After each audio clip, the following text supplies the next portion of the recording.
noite a todos, os presentes, aos que estão em casa.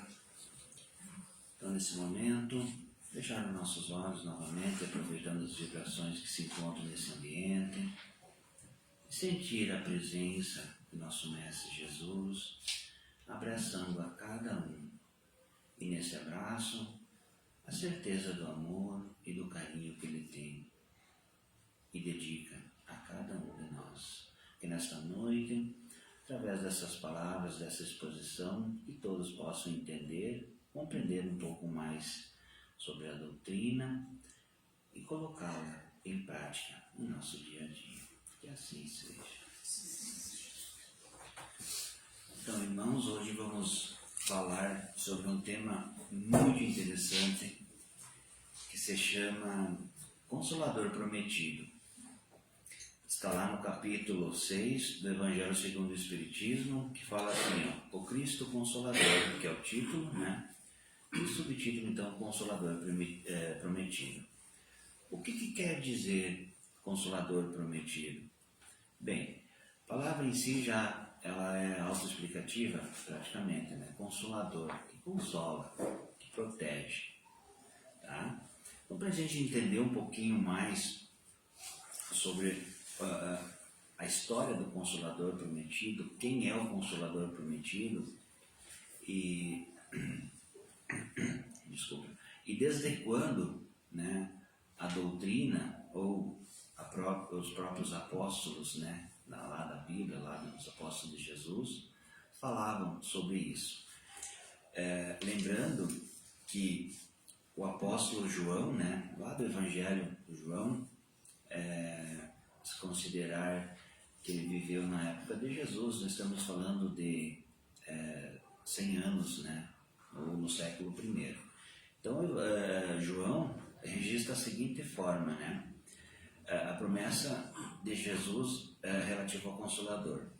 Se me amais, guardai meus mandamentos, e rogarei a meu Pai, e Ele vos dará outro Consolador, a fim de que fique eternamente convosco.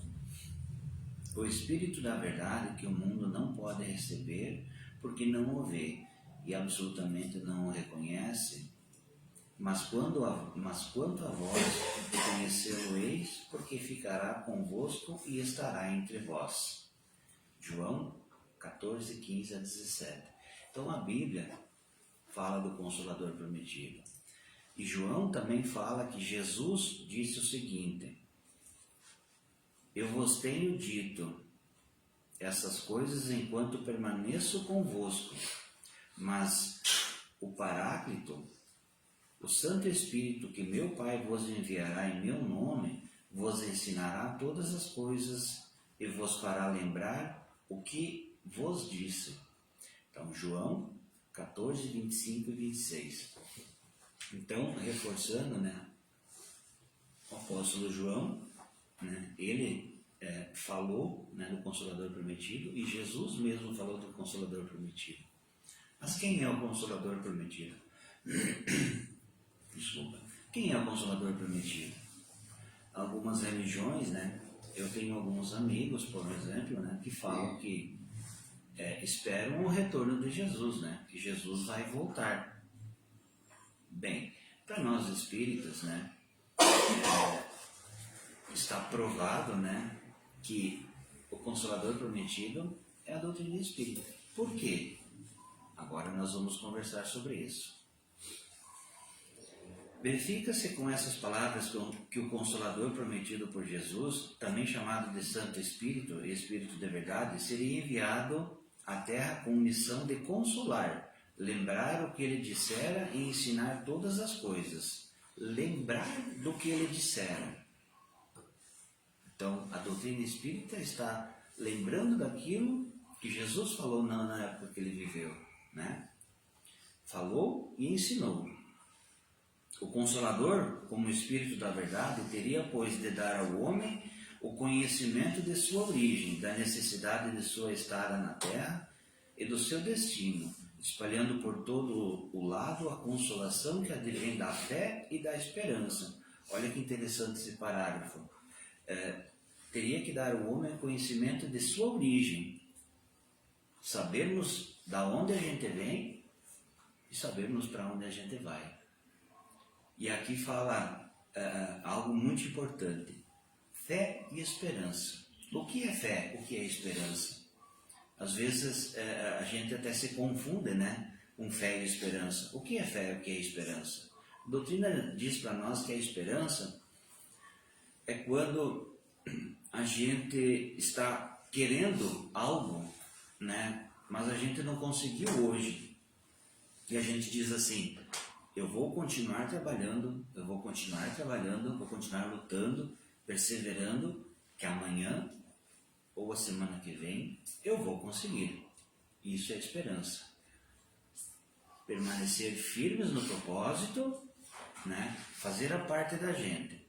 E a fé é aquela parte que diz assim: se Deus permitir, se Deus quiser, vai me ajudar. É aquilo que transcende, tá? É acreditar no Pai, que sempre está olhando e velando, e quando Deus disser assim: não, você merece, Ele vai.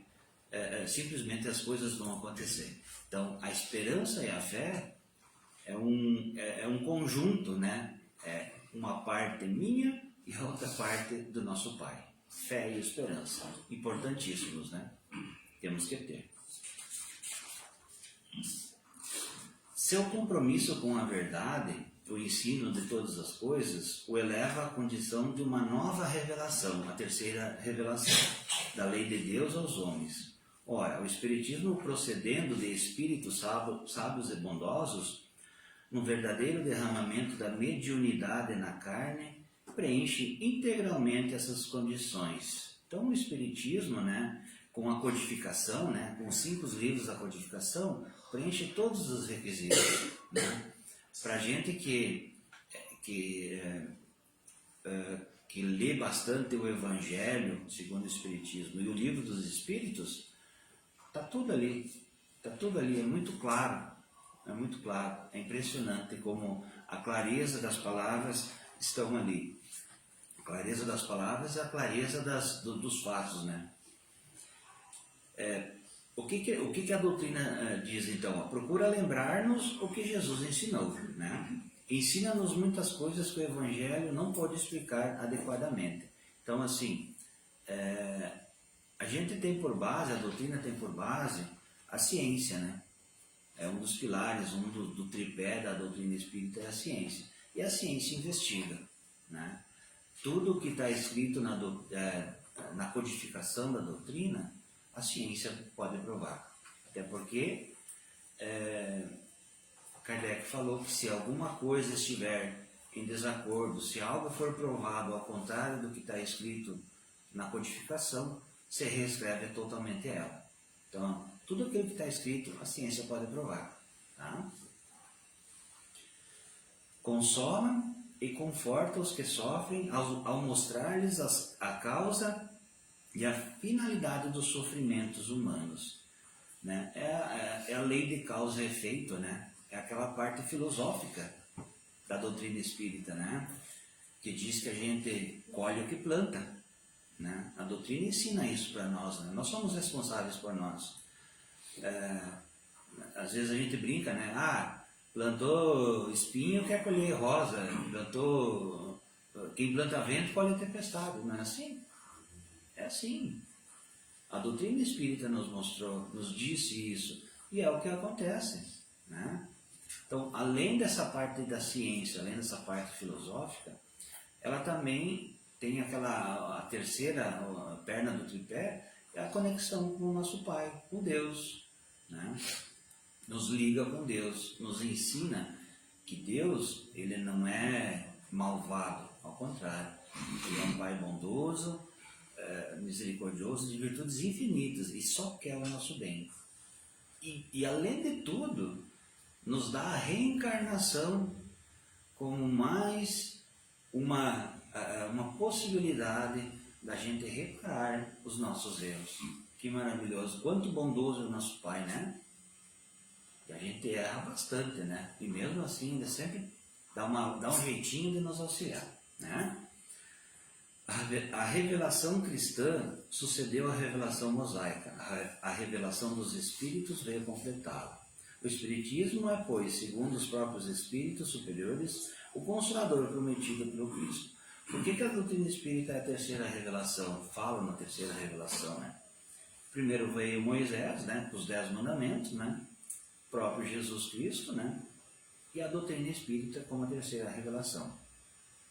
Então, tudo o que aconteceu nesse meio foi amadurecimento, né? Jesus, na época dele, falava sempre por parábolas, porque as pessoas da época não tinham a compreensão que tem hoje, né?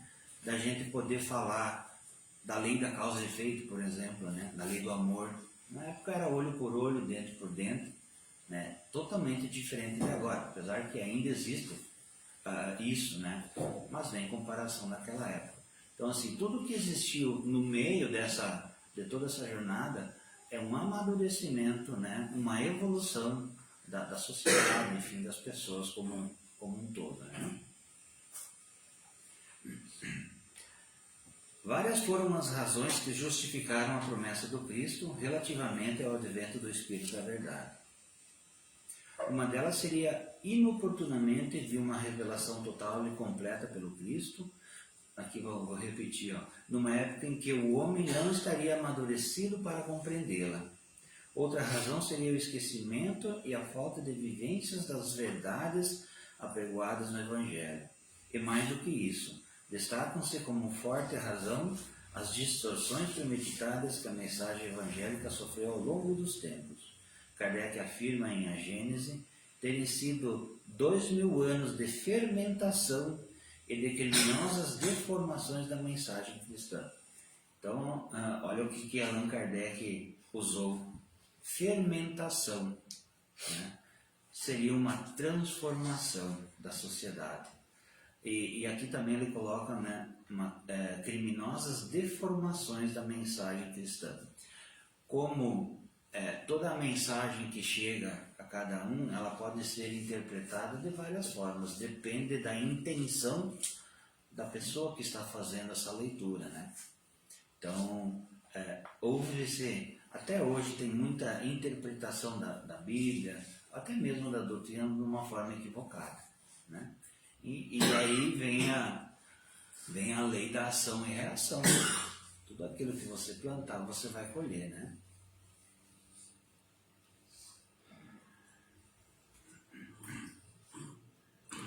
A relação entre o Espiritismo e o Consolador prometido está no fato de a doutrina espírita preencher todas as condições inerentes ao Paráclito, que Paráclito.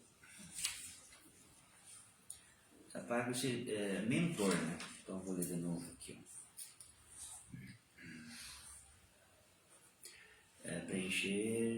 Preencher todas as condições inerentes ao mentor anunciado por Jesus. Como assina Kardec, o Espiritismo vem abrir os olhos e os ouvidos de toda a gente, pois fala sem figuras, nem alegorias, e levanta o véu intencionalmente lançado sobre certos mistérios, trazendo a consolação suprema aos deserdados da terra e a todos os que neles sofrem. Se de um lado o Espírito da Verdade se apresentava aos homens à frente de elevadas entidades espirituais que voltaram à Terra para completar a obra de Cristo, de outro, Kardec se punha a postos à frente de criaturas espiritualizadas, dispostas a colaborar na imensa tarefa. Cumpria-se assim uma promessa do Cristo por meio de todo um imenso processo de amadurecimento espiritual do homem. Então aqui fala vamos dizer assim, da missão que Kardec teve, né? Veio com essa missão, com essa missão de fazer a codificação espírita, né? Então ele recebeu as mensagens do Espírito, inclusive do Espírito de Verdade, né? De Jesus, e de uma falange de espíritos muito elevados, né? Da ordem de Jesus, sob o comando de Jesus, e organizou, né, entrevistou, organizou e publicou em 1856, né? 56, acho que foi 56, foi o primeiro livro dos Espíritos, né? Então, imagina o trabalho desse homem naquela época. Aí tem bastante história sobre Kardec, o que aconteceu com ele, né, naquela época. Enfim, mas está aí, Deus nos presenteou então com a terceira revelação, que está disponível para todos nós, né? Kardec foi, portanto, o instrumento de que se serviu o alto para completar a mensagem do Cristo, como ele mesmo havia prometido, por intermédio de uma doutrina altamente consoladora e intimamente ligada ao ensino moral contido no Evangelho de Jesus, que permanecerá para sempre conosco. Então, assim, irmãos, principalmente das 5 obras da codificação, o que mais, vamos dizer assim, importante, que particularmente eu gosto, é do Evangelho segundo o Espiritismo, que trata basicamente das leis morais, né? Que é o que mais nós, indivíduos, né? Indivíduos individuais, como família, como sociedade, precisamos aprender, tá? A parte da inteligência, né, está muito evoluída, está assim numa dimensão absurda, né? Às vezes a gente fica meio apavorado, né? Tanta coisa, tanta novidade que a tecnologia nos propõe, e que bom isso, né? Mas por outro lado, o equilíbrio disso é a parte moral. E por conta disso, então, a nossa sociedade vive esse, vamos chamar de um pequeno caos aí, né? Que a gente, infelizmente, convive, mas a gente tem que passar. E cada um pode melhorar a si, para melhorar a família, para melhorar a sociedade. Vamos fazer, então, uma reforma íntima, pensar nisso, ter a doutrina espírita, né, como nosso guia, né, porque ali está tudo aquilo que nosso mestre falou, né, e deixou como exemplo. Então, a mensagem dessa noite é essa, né? Temos a doutrina espírita como o Consolador prometido, que cada um possa, dentro da sua vontade, do seu tempo, se ninguém, se as pessoas, se os irmãos não tiverem, então, o Evangelho ou as obras básicas, a biblioteca está aí disponível, passa aí, compre, leia, é muito importante, a gente aprende muito com isso. Tá? E que possamos então levar para a nossa vida, no dia a dia, para a nossa família, para a nossa sociedade. Que assim seja. Vamos nos preparar para o passeio coletivo.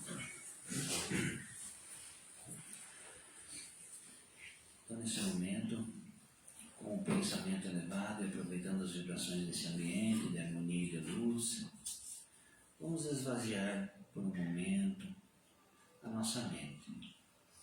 Vamos deixar os nossos problemas, as situações diárias esquecidas e vamos nos conectar com o plano maior. Lembrando que ao seu lado de cada um está o seu anjo da guarda, que auxiliará também neste momento. Imagine, irmãos, Jesus, nosso mestre maior, nosso modelo e guia, à nossa frente, com braços erguidos, esplanados, e das mãos dele sai uma luz muito branca, muito forte. Esta luz branca penetra na cabeça, no chakra coronário de cada um. Essa energia, essa luz, percorre todo o corpo.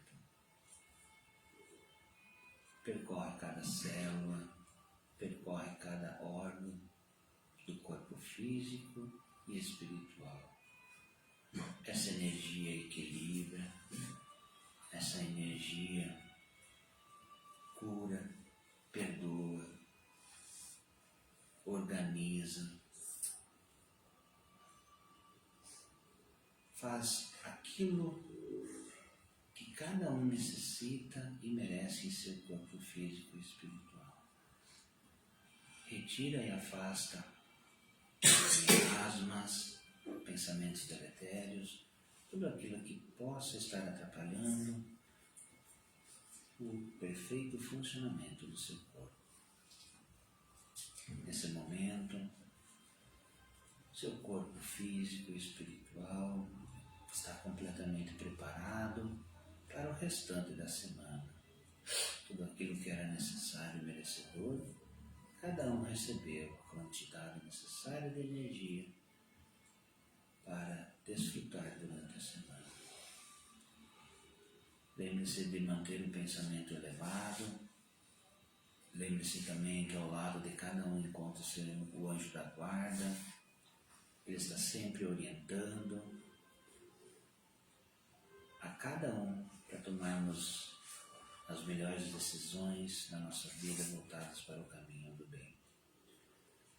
Que essas energias desse ambiente possam ser levadas aos lares de cada um para compartilhar com os mesmos.